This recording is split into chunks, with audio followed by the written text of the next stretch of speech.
These are my top 5 settings that I change for creating cinematic shots with my LUMIX S5 Mark II. And make sure to stay to the end because every single one of these is incredibly useful. First thing I change up is my shutter speed, but not in the way that you're thinking. Shutter speed, as we know, there's the 180-degree, rule where your shutter speed needs to be double your frame rate so that you have realistic motion blur, and that's what we all want. But every time you change your frame rate, you also have to change your shutter speed to make sure that your motion blur is correct. And I'm not gonna lie, even after doing this for like 10 plus years, I sometimes forget to change my shutter speed after I change my frame rate just because I'm in the moment and I'm filming, and then my motion blur is all over the place and things are wrong. Sometimes I have to redo the shot or the shot is just gone. But there's a great setting, and this is actually my favorite thing. It's one of the things that made me buy the S5 Mark II in the first place, and it is that you can change from using shutter speed to shutter angle.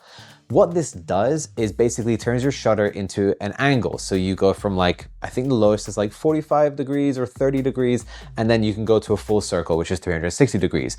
Now, the normal 180 degrees is what it'll be changed to, and that is what will basically keep your shutter speed double your frame rate. So what this means is when you go from 25 frames per second to 50 frames per second, you don't have to remember to change your shutter speed because your shutter angle is still 180. So your shutter speed, therefore, will always be double your frame rate.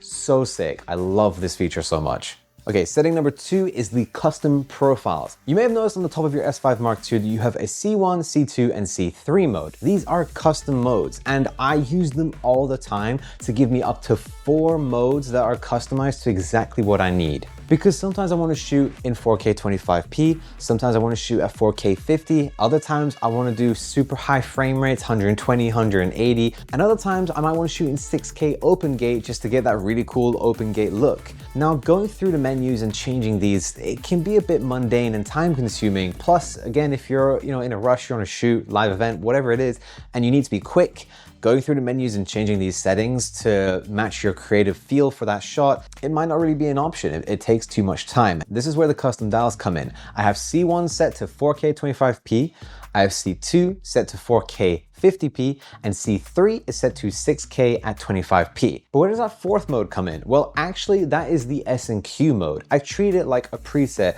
because I always leave it at 120 frames per second. 120 frames per second is the highest frame rate that the S5 II can do before losing its autofocus capabilities. And most of the time, that is the highest I will need, and it's kind of when I'm doing a YouTube video and I just want to have autofocus. Now, let me show you how to set up one of these custom profiles because it's actually a lot easier than you think. Now, first of all, obviously, you want to get all of your settings dialed in, and I mean all of them. Your f-stop, your ISO, your shutter speed or shutter angle. You better be using shutter angle now.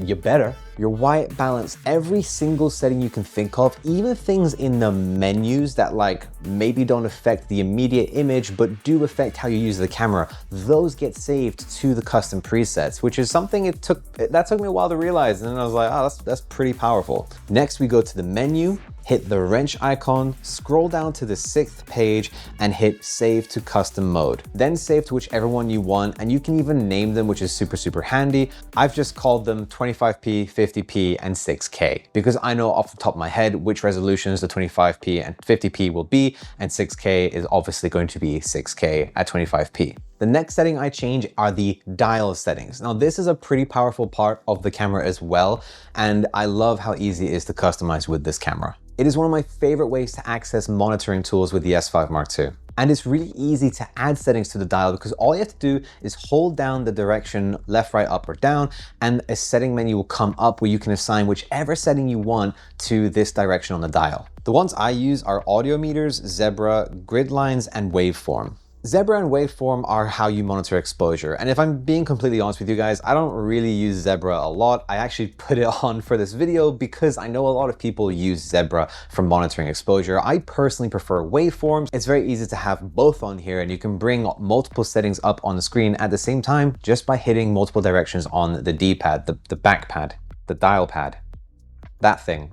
The audio meters allow me to monitor how loud or how quiet my audio is, which then lets me know if my audio is peaking and maybe I need to turn down the gain on my microphone or the receiver, or vice versa if things are too quiet and I need to turn things up. The grid lines, they're just a quick and easy feature to have. If you guys are familiar with the rule of thirds, where you line things up on the lines or the quadrants or however, it's a quick and easy way to help me with framing whenever I'm framing up subjects. The dial pad menu is really, really quick and handy, and I like that it just immediately turns on or off certain features that I want. Of course, there is the quick menu, but I find even though you can have way more settings on the quick menu dialed in, it takes too long to navigate. And if I just quickly want to have my waveform turned on or the audio meters turned on or whatever it is that you guys want to put in there, it may only limit you to 4 settings, but having them be so quickly available with the back dial pad thingy, it's so useful. This next setting is something I didn't know about when buying the camera and something I was not really thinking about having to use, but you guys know how the back dial on the top of the camera of our S5 Mark II, it's not positioned, shall I say, perfectly. Very often I always found, whenever I was doing some handheld video work, that I would accidentally knock the shutter speed in one direction or the other. And so my motion blur would be off. This was infuriating, but there's a great workaround. On the front of the S5 Mark II is a custom button near the lens, and what I have assigned it to is the Operation Lock feature, where essentially you lock your entire camera and you cannot change any settings at all, no matter how many times you press them or whatever. So to add this setting to the front custom button, hold down the button and you'll be able to apply a setting to it like with other custom buttons.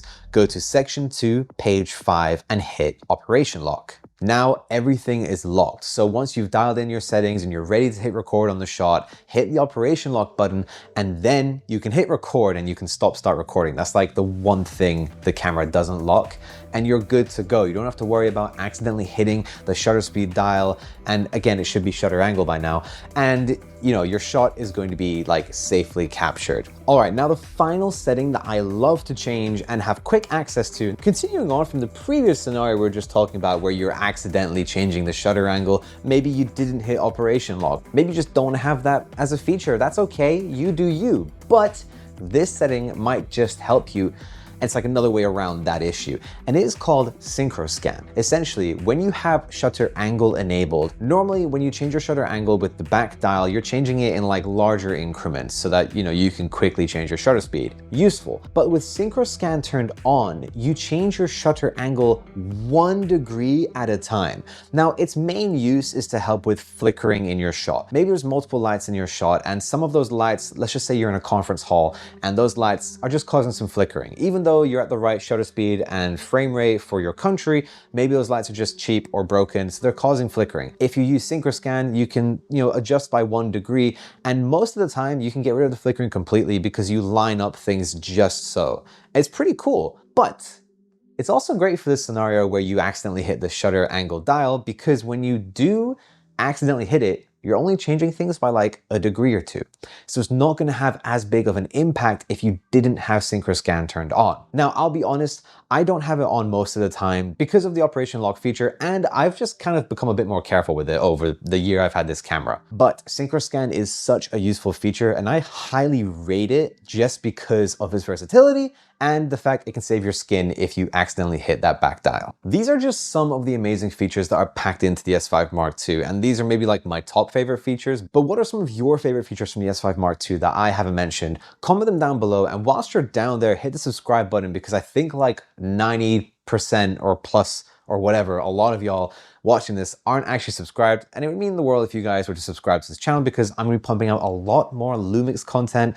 Honestly, I've fallen in love with this system, and like, if I had infinite money, I'd buy all the LUMIX stuff and make all the videos about all the LUMIX stuff, because these are such cool cameras, and like, I'm really excited by the lenses coming out. But whilst I'm working on my next LUMIX video, why don't you guys check out this video here where I go through the entire autofocus menu of the S5 Mark II so that we can fully understand how to utilize the amazing new autofocus features that this camera has. I'll see you there.